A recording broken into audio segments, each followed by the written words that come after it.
Hi everyone, my name is Mark Smith. I'm a chartered clinical psychologist and the 2020 president of the Psychological Society of Ireland. What I'm going to talk to you today about is suicide. How to have that conversation with a friend, colleague, a loved one if we're worried about them. So why? Why should we talk about this? Why is it important to talk about this? Well, in 2001, we lost 519 individuals to suicide. They are recorded. The number may be higher, but they're officially 519 people who lost their lives. Thankfully, over the last number of years, that figure reduced to a number of 352 in 2018. But sadly, recent statistics that were released for Ireland have shown that number has increased again to a staggering 421 individual people who lost their lives in 2019. In comparison, in 2019, there were 148 individuals who lost their lives. Whether it's suicide or deaths on roads, any loss of life is particularly tragic. One thing that strikes me is that we have had a sustained campaign for road safety for a number of years, focusing on texting when driving, driving with experienced drivers, not drinking the night before, and a sustained funding of these campaigns that has helped to bring down the number of people who have lost their lives on the roads. What I want to know, we don't have the answer to, is why don't we have the same focus and funding for suicide reduction campaigns that are on our TVs, that are all over our social media platforms? We need this. What I want to start with is to challenge some misperceptions, misnomers that are out there. Asking somebody if they've been thinking about suicide will not put the idea in their head. You will not put somebody at increased risk by asking if they had been thinking about suicide. In many ways, this myth itself is actually quite invalidating. If somebody has got to the point where they've considered ending their life, it'll have been for a myriad of different reasons that have contributed to the pain that they're going to be in. The idea that us asking that one question in itself is a thing that could lead someone to take their own life is quite an invalidating idea.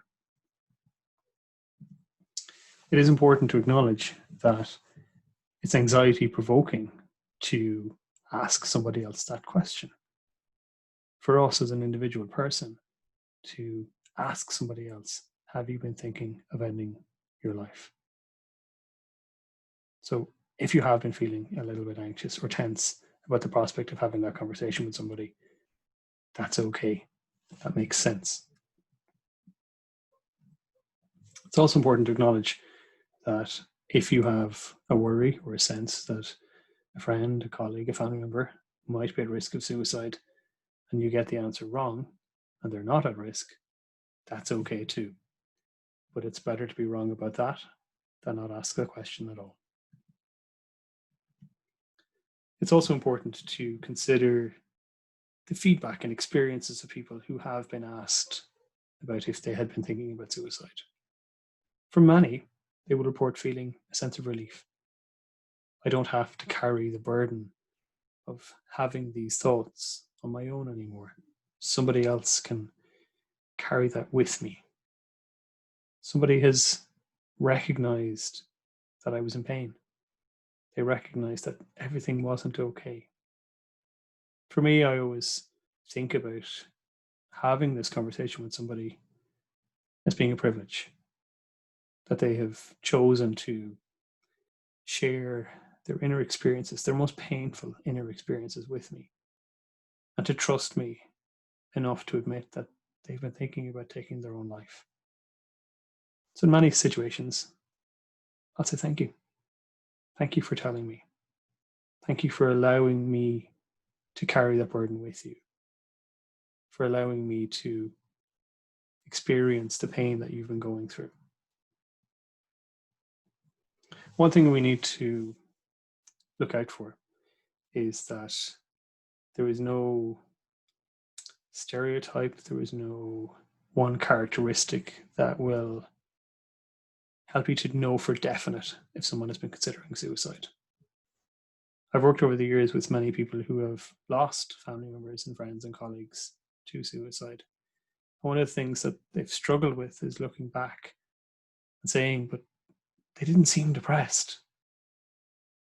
What's really important to remember is that you don't need to have a mental health difficulty or an observable mental health difficulty for someone to think about suicide or to be at risk of ending their life. So when and where, how do we approach this conversation? So where possible, it's in a place that the person is comfortable in, be that online or offline. My preference is always going to be face-to-face, to be literally with a person.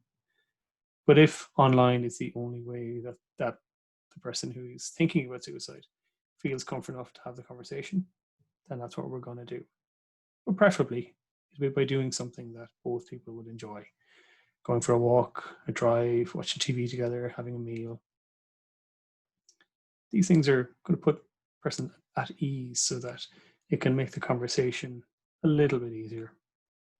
You also have to think about, is it important that it has to be face to face? When a person thinks about suicide, a lot of the time they will feel a sense of shame, a sense of guilt and remorse. And if we're sitting directly opposite about someone, we feel potential for judgment. We feel that we're under scrutiny. So one of the models that we use in our work is called the collaborative management and assessment of suicide. Within that model, you sit beside the person.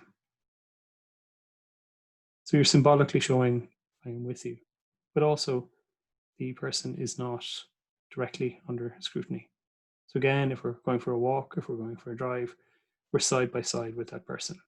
They don't have to worry about making eye contact, breaking eye contact, or feeling under scrutiny.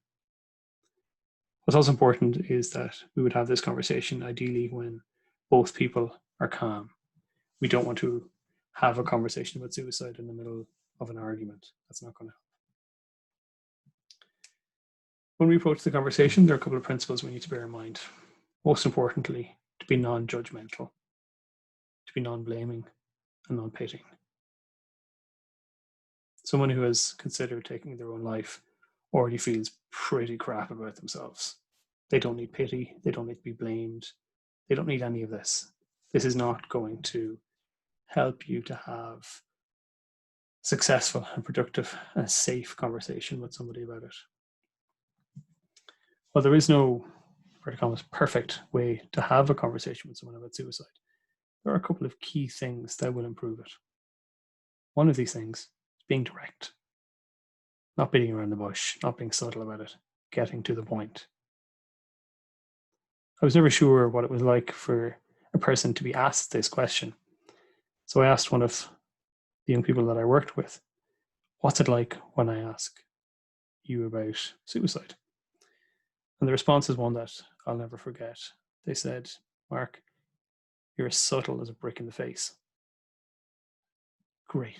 I was really happy with that feedback because I don't want to be subtle about suicide. If someone is at risk of ending their life and losing their life, I want to know. I need to know. It's also important to have empathy. Again, this is very different from pity. To empathize with how much pain and suffering that person must have been carrying, must have been going through to get to the point where they thought the only way to end that pain was to end their life.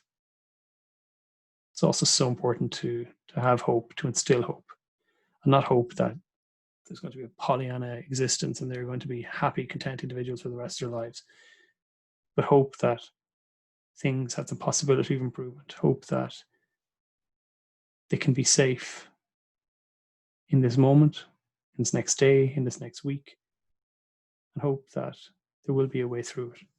It may not be an easy way, it may not be a pain-free way, but there is a way. So these are just two of the examples. Straight up, have you been thinking about suicide? Are you thinking of ending your life? As I mentioned earlier on, You may be wrong. This may not have been something they were thinking of, but it's better to ask than not ask at all. It is really important not to approach a conversation with someone you're worried about with an expectation that you're going to answer the big question, why? In that moment, the why doesn't really matter. I want you to imagine for a moment that you're out at sea on a large boat and you can't swim. You trip over something and you fall into the ocean. In that moment, you're not thinking about, did I trip over my shoelaces, a cat, a bucket? You don't care what you tripped over. All you know is you're floating there, trying to stay afloat, not sinking. How do I get back in the boat? How do I get to shore? How do I stay safe? The why may or may not come later, but right in that moment, all that matters is safety. You're also not expected to have the answers to the solutions. You're not expected to step into a role of a therapist or a counselor or a psychologist for your friend. But by asking the question in itself, you are helping them. What we need to do is to help the person know that they can have hope. And if they don't, that we will have it for them, that we will hope for a better outcome, a better life worth living for them until they are ready to have hope for themselves. By asking the question, by being there with them, what we're telling them is they're not alone and they don't need to be. One of the things that helps keep somebody safe and alive is a sense of connectedness to other people. That social connectedness is one of the anchors that can keep us in this life. It's also important to show understanding of how difficult a place that person must be in to be considering ending their own life.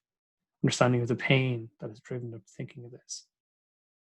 And also to recognize that, my colleagues in Jigsaw, the importance of one good adult, that one good social connection, someone who understands us, who makes us feel that we're not alone and holds hope for us. That in itself can be very therapeutic. In this modern world, there may be a situation arising where you see a post by a friend on a platform that makes you worried for their sense of safety. So a couple of key things I would recommend. One is don't respond to the post publicly and highlight it to everybody. That could make the person panic or feel more ashamed. Where possible, make real world contact as your first option. Many social media platforms will have a social media safety team that will monitor posts and that you can use to highlight this to them. Trying to find a trusted adult, a friend, somebody who could call around, check in, make a phone call to see is that person safe in that moment. In some situations, it may be appropriate to contact the emergency services and highlight that you're concerned about somebody's safety and welfare and that they're at risk of suicide. Things not to do. Attention seeking. This one particularly irritates me. I want you to think for a moment that if you need attention so much that the only way you thought you could get it was by making an attempt on your life, then you give that person attention. You give them all the attention that they need in order to keep them safe. Selfish is something that gets thrown out, or that someone is a coward because they think of it. Again, this person is feeling unimaginable pain that they don't know how to manage, they don't know how to cope, and that they're driven towards suicide because they believe this will end that pain. It's not selfish not to want to be in pain anymore. It's not cowardice to not want to be in pain. What we need to do is help that person to see that there are other ways that we can alleviate some of that pain without resulting to suicide. It's also not helpful to blame them. To say things like, how could you do that to me? How could you do that to my family? If a person is thinking about suicide, they're not going to have the answer to that. Again, they're focused on, I'm in so much pain and I want it to stop. We also don't want to resort to cliches and negative stereotypes of, you're crazy, you're mental, you're nuts, you're stupid. Again, I keep coming back to this. The person feels infinitely bad about themselves. telling them these things or accusing them of these things is not going to make them feel better and not want to stay connected to life. We also need to be ready for what happens if the person says yes. So one of the key things is that you cannot and should not guarantee confidentiality. You cannot be the one who carries that burden alone. We need to be sure in this moment, in the moments to come, that we keep that person safe. So when I meet someone for the first time, I explain that I will not keep this to myself. If I need other help and other support to keep you alive, that's what I will do. You might be annoyed with me. You might even be angry with me, but I will take that. I will take someone being angry with me because it means they're alive. It's also helpful to say thank you. Thank you for telling me. Thank you for trusting me as a friend, as a brother, as a husband, as a wife, as a mother. Thank you for telling me. See, in this moment, it's really important that right there and then that they're safe. To check in if the person has a plan. You don't need to know the specific details, but if there is a plan, it does mean that the person has advanced their thoughts that much that they are more at risk if it was just a thought about suicide. We also need to think about what existing supports does the person have. Do they have supports through their work? Do they have family nearby? What other supports are needed? Could it be through the person's GP? Could it be through a friend staying with them for the night until they feel safe? Where we can, it is helpful to agree a safety plan for this moment. What do I need to do right now, tonight, to keep you safe?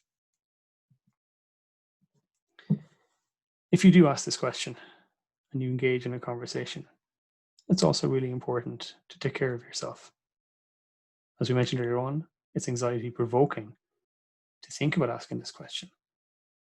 It's also emotionally draining to hear the word yes. So you need to look after yourself, because the person who might have been thinking about suicide also doesn't want to be that feeling that I have burdened this person now. Look at me. I've now created an additional burden. So we remind ourselves we're there to be able to help again if we need it. So where to go? Many of these places will be familiar to you, but there is absolutely no harm in being repeated so that over and over again we know where we can go for us or for somebody else who might need that help. So for education around mental health and suicide, yourmentalhealth.ie has a huge repository of information. Your GP or the person's GP will always be the central referral pathway onwards for additional support. They will know local services and they will be best placed to take any immediate steps that might be needed. At other times, that can involve the Samaritans, Childline, Crisis Text Line Ireland, DDoC, where necessary, A&E, the emergency services, or another trusted adult. Again, so you're not carrying that burden alone. What I want to do is leave you with a message of hope. Asking the question, have you been thinking about ending your life? Is a difficult one, but it's one worth asking because it gives that person the opportunity to reach back out, to connect to somebody else here that they can share their pain with, that can hold hope for them at a time where they feel that they can't have any hope. What we can do is we can be their hope. Thank you for listening.